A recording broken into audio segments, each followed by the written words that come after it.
That's my quick comment. नमस्कार, मैं हूँ Rakhi Jain. Let's my quick comment में आपका स्वागत है। आर्कटिक की बर्फीली चट्टानों पर बसी ग्रीनलैंड आज वैश्विक सुरक्षा का केंद्र बिंदु बन चुकी है। अमेरिकी राष्ट्रपति डोनाल्ड ट्रंप की ग्रीनलैंड पर पूर्ण नियंत्रण की मांग ने न सिर्फ डेनमार्क को चुनौती दी है, बल्कि नाटो जैसे ऐतिहासिक सैन्य गठबंधन की नींव को भी हिला दिया है। एक सहयोगी देश का दूसरे सहयोगी पर कब्जा करने का दावा, ये नाटो के अनुच्छेद 5 की भावना के खिलाफ है, जहां एक पर हमला सब पर होता है। आज के क्विक कमेंट में हम ग्रीनलैंड विवाद के हर पहलू को देखेंगे, रणनीतिक महत्व से लेके नाटो के भविष्य तक। ग्रीनलैंड डेनमार्क का स्वायत्त क्षेत्र है, लेकिन इसकी भौगोलिक स्थिति इसे आर्कटिक का रणनीतिक द्वार बनाती है। उत्तरी अटलांटिक में स्थित ये द्वीप रूस की मिसाइलों और पनडुब्बियों पर नजर रखने का सबसे बड़ा आधार है। द्वितीय विश्व युद्ध के बाद से अमेरिका यहाँ खुले एयरबेस के जरिए मौजूद रहा है, जो मिसाइल चेतावनी प्रणाली का हिस्सा है। ट्रंप का तर्क सीधा है, रूस आर्कटिक में अपनी सैन्य मौजूदगी बढ़ा रहा है। चीन खनिज संसाधनों और व्यापारिक मार्गों पर नजर रखे हुए है, इसलिए ग्रीनलैंड अमेरिकी राष्ट्रीय सुरक्षा के लिए अनिवार्य है। उन्होंने साफ कहा कि इससे कम कोई विकल्प अस्वीकार्य है, लेकिन डेनमार्क और ग्रीनलैंड ने जवाब दिया, हम बिकाऊ नहीं हैं। ये विवाद नाटो के लिए सबसे बड़ा संकट बन गया है। ट्रंप ने नाटो से बाहर निकलने का विकल्प खुला रखा है और सहयोगी देशों पर टैरिफ लगाने की धमकी दी है। 8 यूरोपीय नाटो सदस्यों पर 10% से शुरू होकर 25% तक टैरिफ। ये आर्थिक दबाव ट्रांस अटलांटिक एकता को तोड़ने वाला है। यूरोपीय आयुक्त ने चेतावनी दी कि अगर अमेरिका सैन्य बल से ग्रीनलैंड पर कब्जा करता है तो यह नाटो का अंत होगा।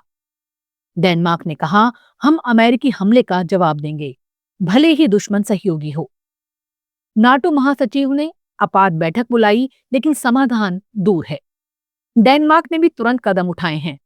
ग्रीनलैंड में सैन्य तैनाती दोगुनी कर दी, नौसेना के जहाज, ड्रोन और फाइटर जेट तैनात हैं। स्वीडन और जर्मनी जैसे सहयोगी ऑपरेशन आर्कटिक एंड्योरेंस में सैनिक भेज रहे हैं। ग्रीनलैंड की सड़कों पर स्टॉप ट्रंप के नारे गूंज रहे हैं। यूरोपीय संघ ने डेनमार्क को सुरक्षा का वादा किया है, लेकिन अमेरिका के बिना नाटो का क्या होगा? वॉशिंगटन में डैनिश विदेश मंत्री से ट्रंप प्रशासन की बातचीत ईमानदार बताई गई, पर गतिरोध बरकरार है। यूरोप अब अपनी स्वतंत्र रक्षा क्षमता पर विचार कर रहा है। फ्रांस की अगुवाई में यूरोपीय सेना का विचार फिर जोर पकड़ रहा है। हालांकि रूस और चीन इस विवाद से खुश हैं। मॉस्को इसे नाटो का आंतरिक कलह बता रहा है और आर्कटिक में अपने अभ्यास तेज कर रहा है। रूस ने चेतावनी दी कि ग्रीनलैंड का सैन्यीकरण गंभीर परिणामों का जन्म देगा। चीन आर्कटिक के पिघलते बर्फ से नए शिपिंग रास्ते तलाश रहा है और ग्रीनलैंड के दुर्लभ खनिजों यूरेनियम, लिथियम पर नजर रखे हुए है। ट्रंप इन्हें ही खतरा बता रहे हैं, लेकिन उनका आक्रामक रुख नाटो को कमजोर दिखा रहा है। अगर सहयोगी आपस में लड़ेंगे तो बाहरी शत्रु कैसे डटकर सामना करेंगे?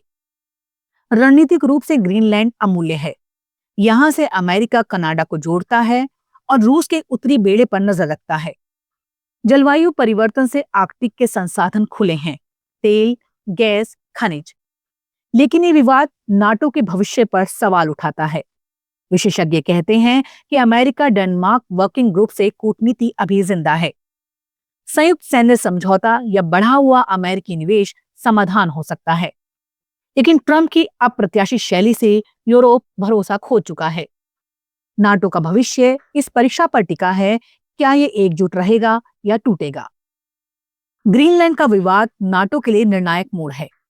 ट्रंप की महत्वाकांक्षा ने गठबंधन की एकता को चुनौती दी है, लेकिन कूटनीति अभी हार नहीं मान रही। आर्कटिक की बर्फ पिघल रही है और उसके बाद बदलाव की हवाएं भी आ रही हैं। नाटो मजबूत होगा, उभरेगा या कमजोर, समय बताएगा। लेकिन इतना साफ है कि वैश्विक सुरक्षा का भविष्य अब आर्कटिक पर टिका है। कोई कमेंट में फिलहाल इतना ही। देखते रहिए, सुनते रहिए लेट्स माइक। नमस्कार। आप सुन रहे थे let's mike more than radio. Follow कीजिए हमें हमारे सोशल मीडिया प्लेटफॉर्म्स पर। आप